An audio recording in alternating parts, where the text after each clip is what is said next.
നിങ്ങളൊരു നല്ല എൻട്രിക്ക് വേണ്ടി മണിക്കൂറുകളോളം ചാർട്ടുകൾ നോക്കിയിരിക്കും, പക്ഷെ ദിവസം തീരുമ്പോൾ നോക്കിയാൽ അക്കൗണ്ട് നഷ്ടത്തിലായിരിക്കും. പോരാത്തതിന് ഓവർ ട്രേഡ് ചെയ്തതിന്റെ ടെൻഷനും കൂടെ ഉണ്ടാവും. ഇത് നിങ്ങളുടെ മാത്രം കഥയാണ് എന്ന് നിങ്ങൾ കരുതേണ്ട. നമ്മളിൽ ഭൂരിഭാഗം ട്രേഡേഴ്സും ഇതേ അവസ്ഥയിലൂടെ കടന്നു പോയിട്ടുണ്ട്, അല്ലെങ്കിൽ ഇപ്പോഴും കടന്നുപോകും. എന്നാൽ സത്യം എന്താണ്? ഇതിന്റെ കാരണം എന്താണ്? നിങ്ങളുടെ എൻട്രി സ്ട്രാറ്റജിയുടെ കുഴപ്പമല്ല, മറിച്ച് നിങ്ങൾ ആ സ്ട്രാറ്റജി ഉപയോഗിക്കുന്നത് പലപ്പോഴും തെറ്റായ സ്റ്റോക്കുകളിലാണ്. നിങ്ങളുടെ നഷ്ടങ്ങളുടെ യഥാർത്ഥ വില്ലൻ ഒളിച്ചിരിക്കുന്നത് മാർക്കറ്റ് തുറക്കുന്നതിന് മുമ്പ് നിങ്ങൾ ചെയ്യുന്ന പല ചെറിയ കാര്യങ്ങളിലുമാണ്. പ്രൊഫഷണൽ ട്രേഡേഴ്സ് അവരുടെ ദിവസം തുടങ്ങുന്നതിന് മുമ്പ് തന്നെ ചില സിമ്പിൾ നിയമങ്ങൾ ഉപയോഗിച്ച് ഒരു നല്ല വാച്ച് ലിസ്റ്റ് തയ്യാറാക്കും. ആ വാച്ച് ലിസ്റ്റാണ് അവരുടെ വിജയ രഹസ്യം. വീഡിയോയിൽ നിങ്ങളുടെ ട്രേഡിങ്ങിനെ മാറ്റിമറിക്കാൻ കഴിവുള്ള അധികമാരും പറഞ്ഞു തരാത്ത ആ ഒരു നിയമങ്ങൾ ഞാൻ നിങ്ങൾക്ക് മുന്നിൽ കാണിച്ചു തരാൻ പോവുകയാണ്. Welcome to the eye opener video of Dhanam smart savings and investment solutions. നമ്മൾ പലരുടെയും ട്രേഡിംഗ് ദിവസം എങ്ങനെയാണ് തുടങ്ങുന്നത് എന്ന് നമുക്ക് നോക്കാം. രാവിലെ എഴുന്നേൽക്കുന്നു, ടെലിഗ്രാം ചാനലുകളിലും വാട്സാപ്പ് ഗ്രൂപ്പുകളിലും ഒക്കെ കാണുന്ന ടിപ്പുകളൊക്കെ വെച്ച് ഒരു 40-50 സ്റ്റോക്കെങ്കിലും വാച്ച് ലിസ്റ്റിലേക്ക് തിരികെ കയറ്റുന്ന ഒരു സാധാരണ ഇൻവെസ്റ്ററുടെ ലൈഫ് നമുക്ക് കാണാൻ കഴിയും. പ്രത്യേകിച്ച് ഒരു സ്റ്റോക്കുകളൊന്നും സെലക്ട് ചെയ്യാതെ അവസാന നിമിഷം ട്രേഡ് ചെയ്യുന്ന സമയത്ത് കണ്ണിൽ കണ്ട സ്റ്റോക്കുകളിലൊക്കെ ഇൻവെസ്റ്റ് ചെയ്യുന്ന മറ്റൊരു കൂട്ടം. കൃത്യം 9:15 മാർക്കറ്റ് തുറക്കുമ്പോൾ ആകെ കൺഫ്യൂഷൻ ആയിട്ട് നിൽക്കുന്ന ഈ 50 ചാർട്ടുള്ള കൂട്ടർ ഏത് സ്റ്റോക്കിലാണ് ഇൻവെസ്റ്റ് ചെയ്യേണ്ടത് എന്നറിയാതെ കൺഫ്യൂസ്ഡ് ആയിട്ട് നിൽക്കും. ഏത് സ്റ്റോക്കാണ് മുകളിലേക്ക് പോകുന്നത്, എവിടെയാണ് എൻട്രി എടുക്കേണ്ടത് എന്നതിനെ പറ്റി കൃത്യമായിട്ട് ഒരു പിടിയുമില്ല. ഈ ബഹളത്തിനിടയിൽ മാർക്കറ്റ് തുറന്ന് ആദ്യത്തെ 15 മിനിറ്റിനുള്ളിൽ തന്നെ കണ്ണിൽ കണ്ട ഏതോ ഒരു സ്റ്റോക്കിൽ കയറി എൻട്രി എടുക്കും. മിക്കവാറും അത് സ്റ്റോപ്പ് ലോസ് അടിച്ച് കയ്യിൽ നിന്ന് പോവുകയും ചെയ്യും. സമയം 10 ആവുമ്പോഴേക്കും ആദ്യത്തെ നഷ്ടം തിരിച്ചു പിടിക്കാനുള്ള വെപ്രാളം ഉണ്ടാവും. പിന്നെ കണ്ണിൽ കണ്ട സ്റ്റോക്കുകളിലൊക്കെ കയറി ഓവർ ട്രേഡിങ്ങും റിവെഞ്ച് ട്രേഡിങ്ങും തുടങ്ങുകയായി. നിങ്ങളുടെ കയ്യിൽ ലോകത്തിലെ ഏറ്റവും മികച്ച എൻട്രി സ്ട്രാറ്റജിയോ അല്ലെങ്കിൽ ലക്ഷങ്ങൾ വിലയുള്ള ഇൻഡിക്കേറ്റർ ഉണ്ടായാലും പക്ഷെ തെറ്റായ ഒരു സ്റ്റോക്കിലാണ് നിങ്ങൾ അത് പ്രയോഗിക്കുന്നതെങ്കിൽ ഒരു കാര്യവുമില്ല, നിങ്ങൾ ലോസിലായി. ദിവസത്തിന്റെ അവസാനം 2:30 ആവുമ്പോഴേക്കും അക്കൗണ്ട് ചുവപ്പിൽ നിൽക്കുന്നത് കാണുമ്പോൾ മനസ്സ് മടുത്ത് ട്രേഡിംഗ് തന്നെ ഒരു ഭാരമായി മാറും. ഇവിടെയാണ് നിങ്ങൾ ഒരു കാര്യം മനസ്സിലാക്കേണ്ടത്. നിങ്ങളുടെ പ്രശ്നം തുടങ്ങുന്നത് മാർക്കറ്റ് തുറന്നതിന് ശേഷമല്ല, അതിന് മുൻപാണ്. നിങ്ങളുടെ വാച്ച് ലിസ്റ്റ് ആണ് ഇവിടുത്തെ യഥാർത്ഥ വില്ലൻ. നമുക്കൊരു പ്രൊഫഷണൽ ട്രേഡറുടെ കാര്യം നോക്കാം. അവരെ സംബന്ധിച്ച് ഒരു ട്രേഡ് വിജയിക്കുമോ ഇല്ലയോ എന്ന് തീരുമാനിക്കപ്പെടുന്നത് രാവിലെ 9:15 മുമ്പാണ്. അവരുടെ രഹസ്യം ഏതെങ്കിലും ഒരു മാന്ത്രിക ഇൻഡിക്കേറ്ററോ അല്ലെങ്കിൽ സ്ട്രാറ്റജിയോ ഒന്നുമല്ല, മറിച്ച് വളരെ ചിട്ടയായിട്ടുള്ള നിയമങ്ങൾ വെച്ച് തയ്യാറാക്കിയ ഒരു വാച്ച് ലിസ്റ്റാണ്. ആയിരക്കണക്കിന് സ്റ്റോക്കുകളിൽ നിന്ന് അന്നത്തെ ദിവസത്തേക്ക് ഏറ്റവും സാധ്യതയുള്ള വെറും 5 മുതൽ 8 വരെ സ്റ്റോക്കുകളിലേക്ക് ചുരുങ്ങുന്ന ഒരു ഫിൽട്ടറിംഗ് പ്രോസസ്സാണിത്. മാർക്കറ്റിലെ ബഹളങ്ങൾക്കിടയിൽ ഒരു ലേസർ ഫോക്കസ് നൽകുന്ന ഒരു ഷോർട്ട് ഗൺ എടുത്ത് പലയിടത്തേക്കും വെടിവെക്കുന്നതിന് പകരം ഒരു സ്നൈപ്പർ റൈഫിൾ ഉപയോഗിച്ച് ലക്ഷ്യത്തിലേക്ക് മാത്രം ഷൂട്ട് ചെയ്യുന്നത് പോലെ കൃത്യമായിട്ട് ടാർഗറ്റ് ചെയ്യും. ഒരു നല്ല വാച്ച് ലിസ്റ്റ് നിങ്ങളുടെ സമയം ലാഭിക്കുക മാത്രമല്ല ചെയ്യുന്നത്, അത് നിങ്ങളുടെ തീരുമാനങ്ങൾ എടുക്കാനുള്ള കഴിവിനെ മെച്ചപ്പെടുത്തും. ഇമോഷണലായിട്ട് ട്രേഡ് എടുക്കുന്നത് ഒഴിവാക്കാൻ സഹായിക്കും. ചുരുക്കത്തിൽ പറഞ്ഞാൽ ട്രേഡിലെ നഷ്ടം നിർത്താനുള്ള ഏറ്റവും പ്രധാനപ്പെട്ട ആയുധം നിങ്ങളുടെ ഈ ഒരു നല്ല വാച്ച് ലിസ്റ്റാണ്. അപ്പോൾ എങ്ങനെയാണ് ആയിരക്കണക്കിന് സ്റ്റോക്കുകളിൽ നിന്ന് മികച്ച ഒരു 5 മുതൽ 8 വരെ നല്ല സ്റ്റോക്കുകളെ കണ്ടെത്തുന്നത്? വളരെ സിമ്പിളായ എന്നാൽ പവർഫുള്ളായ കുറച്ച് നിയമങ്ങൾ നിങ്ങൾക്ക് ഞാൻ പറഞ്ഞു തരാം. ഒന്നാമതായിട്ട്, ലിക്വിഡിറ്റി ഈസ് കീ. നിങ്ങളുടെ വാച്ച് ലിസ്റ്റിൽ ഒരു സ്റ്റോക്ക് ചേർക്കുന്നതിന് മുമ്പുള്ള ആദ്യത്തെ ഏറ്റവും പ്രധാനപ്പെട്ട നിയമമാണിത്. ലിക്വിഡിറ്റി എന്ന് പറഞ്ഞാൽ ഒരു സ്റ്റോക്ക് നമുക്ക് എളുപ്പത്തിൽ വാങ്ങാനും വിൽക്കാനും കഴിയണം. നല്ല ലിക്വിഡിറ്റി ഉള്ള സ്റ്റോക്കുകൾക്ക് നല്ല വോളിയം ഉണ്ടാവും. അതിന്റെ ക്യാൻഡിലുകൾ സ്മൂത്ത് ആയിരിക്കും. വാങ്ങുന്ന വിലയും വിൽക്കുന്ന വിലയും തമ്മിൽ വലിയ വ്യത്യാസമൊന്നും കാണില്ല. നിങ്ങൾ എപ്പോഴും ഒരു പെന്നി സ്റ്റോക്കിലോ അല്ലെങ്കിൽ തീരെ ആളനക്കമില്ലാത്ത ഒരു മിഡ് ക്യാപ് സ്റ്റോക്കിലോ ആണ് ട്രേഡ് ചെയ്യുന്നുണ്ടെങ്കിൽ നമ്മൾ വാങ്ങാൻ വെച്ച വിലയ്ക്ക് നമുക്ക് ആ ഒരു സ്റ്റോക്ക് വാങ്ങാൻ കിട്ടില്ല. അല്ലെങ്കിൽ വിൽക്കാൻ ശ്രമിക്കുമ്പോൾ നമ്മൾ ഉദ്ദേശിച്ച പ്രൈസിന് വാങ്ങാൻ ആളുകൾ ഉണ്ടാവില്ല.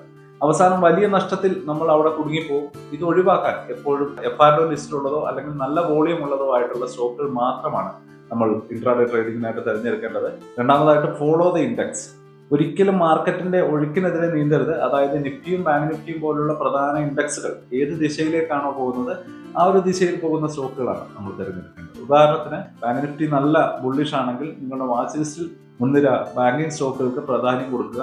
മാർക്കറ്റ് മൊത്തത്തിൽ വീക്ക് ആണെങ്കിൽ വളരെ ദുർബലമായിട്ടുള്ള സെക്ടറുകളിലെ സ്റ്റോക്കുകൾ ഷോർട്ട് ലിസ്റ്റ് ചെയ്യാനുള്ള അവസരങ്ങൾ നോക്കുക. മൂന്നാമത്തെ നിയമം, പിക്ക് ലീഡേഴ്സ് നോട്ട് ലാഗേഴ്സ്. ഒരു സെക്ടർ നന്നായിട്ട് പെർഫോം ചെയ്യുന്നുണ്ട് എന്ന് കണ്ടാൽ ആ സെക്ടറിലെ എല്ലാ സ്റ്റോക്കുകളും ഒരുപോലെയല്ല നീങ്ങുന്നത് എന്ന് നമ്മൾ മനസ്സിലാക്കേണ്ടതുണ്ട്. ആ ഒരു സെക്ടറിന്റെ ലീഡേഴ്സ് ഉണ്ടാവും, അവരായിരിക്കും ആ ഒരു സെക്ടറിനെ മുന്നോട്ട് കൊണ്ടുപോകുന്നത്. ഉദാഹരണത്തിന്, ബാങ്കിങ് സെക്ടർ സ്ട്രോങ് ആണെങ്കിൽ ആ സെക്ടറിലെ ഏറ്റവും വലിയ 1-2 ബാങ്കുകളായിരിക്കും ഏറ്റവും കൂടുതൽ പ്രോഫിറ്റ് ഉണ്ടാക്കുകയും മുന്നോട്ട് പോവുകയും ചെയ്യുക. ഏറ്റവും ക്ലിയർ ആയിട്ടുള്ള മൂവ്മെന്റുകൾ ലഭിക്കുകയും ആ ഒരു സ്റ്റോക്കുകൾക്കായിരിക്കും. 5-ാമത്തെയോ 6-ാമത്തെയോ സ്ഥാനത്തുള്ള ഒരു ദുർബലമായിട്ടുള്ള ബാങ്കിൽ പോയി ട്രേഡ് ചെയ്യാൻ ശ്രമിക്കുന്നത് വളരെ റിസ്കിയാണ്. ലീഡേഴ്സ് വളരെ വേഗത്തിലാണ് അവരുടെ മൂവ്മെന്റ് നടത്തുക. ടെക്നിക്കൽ ലെവലുകളെ അവർ കൃത്യമായിട്ട് ബഹുമാനിക്കുകയും ചെയ്യും. എന്നാൽ മറ്റുള്ളവ വളരെ പതുക്കെ നീങ്ങിയോ അല്ലെങ്കിൽ അവർ റേഞ്ചിൽ കൺഫ്യൂസ്ഡ് ആയിട്ട് കുരുങ്ങി കിടക്കുകയോ ഒക്കെ ചെയ്യും. അതിനാൽ എപ്പോഴും സെക്ടറിലെ ലീഡേഴ്സിനെ മാത്രം നമ്മൾ തിരഞ്ഞെടുക്കുന്നതാണ് ഏറ്റവും ബെനിഫിറ്റഡ് ആയിട്ടുണ്ടാവുക. അപ്പോൾ ഈ ഒരു ഇൻഫർമേഷൻ നിങ്ങൾക്ക് ഉപകാരപ്പെടുന്നുണ്ടെങ്കിൽ വീഡിയോയ്ക്ക് ഒരു ലൈക്ക് തരാൻ മറക്കരുത്. അപ്പോൾ നഷ്ടങ്ങളിൽ മടുത്ത ഒരുപാട് ട്രേഡേഴ്സിലേക്ക് ഈ വീഡിയോ എത്താൻ സഹായിക്കും, അവർക്കും ഒരു ബെനിഫിറ്റ് ആവും. അടുത്തൊരു വളരെ ഇമ്പോർട്ടൻ്റ് ആയിട്ടുള്ള ഒരു കാര്യമാണ് focus on today's movers. Intraday watch ലിസ്റ്റിന്റെ പ്രധാന ഉദ്ദേശം ഇന്നത്തെ ദിവസത്തേക്കുള്ള സ്റ്റോക്കുകൾ കണ്ടെത്തുക എന്നുള്ളതാണ്. ഒരു സ്റ്റോക്ക് ഒരു വലിയ അപ്പ് ആൻഡ് ഹാൻഡിൽ പാറ്റേൺ ഉണ്ടാക്കുന്നുണ്ടാവാം, പക്ഷെ അതിന്റെ ബ്രേക്ക് ഔട്ടിന് ഇനിയും ആഴ്ചകൾ ബാക്കിയുണ്ടെങ്കിൽ അതിന് നിങ്ങളുടെ ഇൻട്രാഡേ വാച്ച് ലിസ്റ്റിൽ പ്രത്യേകിച്ച് ഒന്നും ചെയ്യാനുണ്ടാവില്ല. പകരം പ്രീ മാർക്കറ്റിൽ വാർത്തകളിൽ നിറഞ്ഞു നിൽക്കുന്ന അല്ലെങ്കിൽ വലിയ ഗ്യാപ്പ് അപ്പ് ഗ്യാപ്പ് ഡൗണിൽ തുറക്കുന്ന സ്റ്റോക്കുകളാണ് നമ്മൾ ശ്രദ്ധിക്കേണ്ടത്. തലേ ദിവസത്തെ ഹൈ അല്ലെങ്കിൽ ലോ പോയിന്റുള്ള പ്രധാനപ്പെട്ട ലെവലുകൾ അടുത്ത് ട്രേഡ് ചെയ്യുന്ന സ്റ്റോക്കുകളാണ് നമ്മൾ മുൻഗണന കൊടുക്കുക. അത്തരം സ്റ്റോക്കുകളിലാണ് അന്നേ ദിവസം ഒരു വലിയ നീക്കത്തിന് സാധ്യത കൂടുതൽ ഉണ്ടാവുക. വളരെ ഏറ്റവും ഇമ്പോർട്ടൻ്റ് ആയിട്ടുള്ള ഒരു നിയമമാണ് keep it small and focused. മിക്ക റീറ്റെയിൽ ട്രേഡേഴ്സിനും തെറ്റുപറ്റുന്നത് ഇവിടെയാണ്. അവരുടെ വാച്ച് ലിസ്റ്റിൽ 30-40 ഒക്കെ സ്റ്റോക്കുകൾ ഉണ്ടാവും. ഇത്രയധികം സ്റ്റോക്കുകൾ ഒരേ സമയം ശ്രദ്ധിക്കുന്നത് വളരെ ബുദ്ധിമുട്ടുള്ള കാര്യമാണ്. ഇത് നിങ്ങളുടെ ഫോക്കസുകളെയും നല്ല അവസരങ്ങൾ കൺമുന്നിലൂടെ നഷ്ടപ്പെട്ടു പോകുന്നത് കാണേണ്ടി വരും. സാധാരണയായിട്ട് ഒരു പ്രൊഫഷണൽ ട്രേഡറുടെ വാച്ച് ലിസ്റ്റിൽ 5 മുതൽ 8 വരെ സ്റ്റോക്കുകൾ മാത്രമേ ഉണ്ടാവുള്ളൂ. അവർക്ക് ഓരോ സ്റ്റോക്കിനെ പറ്റിയും നന്നായിട്ട് മനസ്സിലാക്കാനും കഴിയും, ശരിയായ സമയത്ത് ശരിയായ തീരുമാനം എടുക്കാനും കഴിയും. അതിനാൽ നിങ്ങളുടെ വാച്ച് ലിസ്റ്റ് പരമാവധി 8 സ്റ്റോക്കുകളിൽ ഒതുക്കാൻ ശ്രമിക്കുക. ഒരു മികച്ച വാച്ച് ലിസ്റ്റ് ഉണ്ടാക്കിയത് കൊണ്ട് മാത്രം പണി കഴിഞ്ഞു എന്ന് നമ്മൾ കരുതരുത്. മാർക്കറ്റ് തുറന്നതിന് ശേഷമാണ് യഥാർത്ഥ കളി തുടങ്ങുന്നത്. ആദ്യ അരമണിക്കൂർ ആവശ്യമില്ലാത്തവയെ ഒഴിവാക്കുക എന്നുള്ള ഒരു ക്ലീനപ്പ് സ്ട്രാറ്റജി നമ്മളിവിടെ ചെയ്യേണ്ടതുണ്ട്. മാർക്കറ്റ് തുറന്ന് 30 മുതൽ 45 മിനിറ്റ് വരെ സ്റ്റോക്കുകളെ കൃത്യമായിട്ട് നിരീക്ഷിക്കാനുള്ള സമയമാണ്.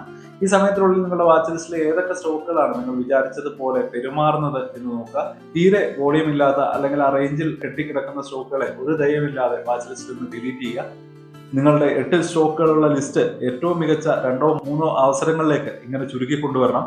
ഓർക്കുക, ഒരുപാട് ട്രേഡുകൾ എടുക്കുന്നവരല്ല നല്ല ട്രേഡേഴ്സ്, മറിച്ച് ഏറ്റവും നല്ല 1-2 ട്രേഡുകൾ വളരെ കൃത്യതയോടെ ചെയ്യുന്നവരാണ്. വാച്ച് ലിസ്റ്റിലെ 8 ചാർട്ടുകളും ഒരേ സമയം കണ്ണും നട്ടിരിക്കുന്നത് നിങ്ങളുടെ എനർജി മുഴുവൻ കളയും. ഇതിനൊരു എളുപ്പ വഴിയുണ്ട്. നിങ്ങൾ മാർക്ക് ചെയ്തു വെച്ച പ്രധാനപ്പെട്ട ലെവലുകൾക്ക് അടുത്തേക്ക് വില എത്തുമ്പോൾ അലേർട്ടുകൾ സെറ്റ് ചെയ്ത് വെക്കുക എന്നുള്ളതാണ്. ദിവസം മുഴുവൻ സ്ക്രീനിന് മുന്നിൽ കുത്തിയിരിക്കുന്ന ശീലം മാറ്റാൻ നിങ്ങൾക്ക് കഴിയും. നിങ്ങളുടെ ലെവലിലേക്ക് ആ ഒരു പ്രൈസ് വരുമ്പോൾ മാത്രം നിങ്ങൾ ആ ഒരു സ്റ്റോക്കിലേക്ക് ശ്രദ്ധ കൊടുത്താൽ മതിയാവും. ഇങ്ങനെയാണ് നിങ്ങളൊരു നല്ല വാച്ച് ലിസ്റ്റ് ഉണ്ടാക്കി നല്ല സ്റ്റോക്കുകൾ സെലക്ട് ചെയ്ത് നല്ല ഒരു ട്രേഡ് സെലക്ട് ചെയ്യാൻ കഴിയുക. അപ്പോൾ ഇത്രയുമാണ് വാച്ച് ലിസ്റ്റ് സെലക്ഷന്റെ ഈ വീഡിയോയിൽ ഉൾപ്പെടുത്തിയിരിക്കുന്നത്. അപ്പോൾ ഇനിയൊരു കൺക്ലൂഷനിലേക്ക് കിടക്കാം. നിങ്ങളുടെ ഇൻട്രാഡേ നഷ്ടങ്ങളുടെ പ്രധാന കാരണം മിക്കപ്പോഴും എൻട്രിയിലെ പിഴവായിരിക്കില്ല, മറിച്ച് ചിട്ടയില്ലാത്ത ഒരു വാച്ച് ലിസ്റ്റ് ആയിരിക്കും. ഒരു പ്രൊഫഷണലിനെ പോലെ വാച്ച് ലിസ്റ്റ് ഉണ്ടാക്കാനുള്ള 3 പ്രധാന നിയമങ്ങൾ ഇവയാണ്. 1, ലിക്വിഡിറ്റി ഫസ്റ്റ്. എപ്പോഴും നല്ല വോളിയമുള്ള എളുപ്പത്തിൽ വാങ്ങാനും വിൽക്കാനും കഴിയുന്ന സ്റ്റോക്കുകൾ മാത്രം തിരഞ്ഞെടുക്കുക. രണ്ടാമതായിട്ട് ഫോക്കസ് ഓൺ മാർക്കറ്റ് ലീഡേഴ്സ്. മാർക്കറ്റിന്റെ ദിശ മനസ്സിലാക്കി ആ ദിശയിൽ നീങ്ങുന്ന സെക്ടറിലെ മുൻനിര സ്റ്റോക്കുകളെ സെലക്ട് ചെയ്യും. മൂന്നാമതായിട്ട് കീപ് ഇറ്റ് സ്മോൾ. നിങ്ങളുടെ വാച്ച് ലിസ്റ്റ് ഒരു കുറഞ്ഞ നമ്പറിൽ 5 മുതൽ 8 വരെ സ്റ്റോക്കുകളിൽ പരിമിതപ്പെടുത്തുക. മാർക്കറ്റ് തുറന്നതിന് ശേഷം ഏറ്റവും മികച്ച 2-3 സ്റ്റോക്കുകളായിട്ട് നിങ്ങൾ അതിനെ കുറച്ചെടുക്കുക. ഈ നിയമങ്ങൾ നിങ്ങളുടെ ട്രേഡിംഗ് ജേർണലിൽ എഴുതി വെക്കുക. മാർക്കറ്റ് തുറക്കുന്നതിന് മുമ്പ് ഈ നിയമങ്ങൾ പാലിച്ച് കൃത്യമായിട്ട് വാച്ച് ലിസ്റ്റുകൾ ഉണ്ടാക്കാൻ ശ്രമിക്കുക. നിങ്ങളുടെ ട്രേഡിങ്ങിനെ ഒരു റാൻഡമായിട്ടുള്ള ചൂതാട്ടത്തിൽ നിന്ന് ചിട്ടയും അടുക്കുമുള്ള ഒരു ബിസിനസ് ആക്കി മാറ്റാൻ ഇതിന് കഴിയുമെന്ന് നിങ്ങൾക്ക് സ്വയം കാണാൻ കഴിയും. നിങ്ങളുടെ ട്രേഡിംഗ് ജീവിതത്തിൽ വാച്ച് ലിസ്റ്റുമായിട്ട് ബന്ധപ്പെട്ട് നിങ്ങൾ വരുത്തിയ ഏറ്റവും വലിയ അബദ്ധം എന്താണ് എന്ന് കമന്റായിട്ട് അറിയിക്കുക. ഇതുപോലെയുള്ള പ്രാക്ടിക്കൽ ട്രേഡിംഗ് ടിപ്പുകൾക്കായിട്ട് ഈ ഒരു ചാനൽ സബ്സ്ക്രൈബ് ചെയ്യാൻ മറക്കരുത്. നിങ്ങളുടെ നിയമങ്ങൾ ശീലമാക്കുന്നതിലൂടെ നിങ്ങളുടെ എൻട്രികളെ പഠിക്കുന്നത് നിർത്തി കൂടുതൽ ആത്മവിശ്വാസത്തോടെയും വ്യക്തതയോടെയും ട്രേഡ് ചെയ്യാൻ നിങ്ങൾക്ക് കഴിയും. പുതിയൊരു വീഡിയോ കാണാം. അതുവരേക്കും ഹാപ്പി ഇൻവെസ്റ്റിംഗ്. ബൈ.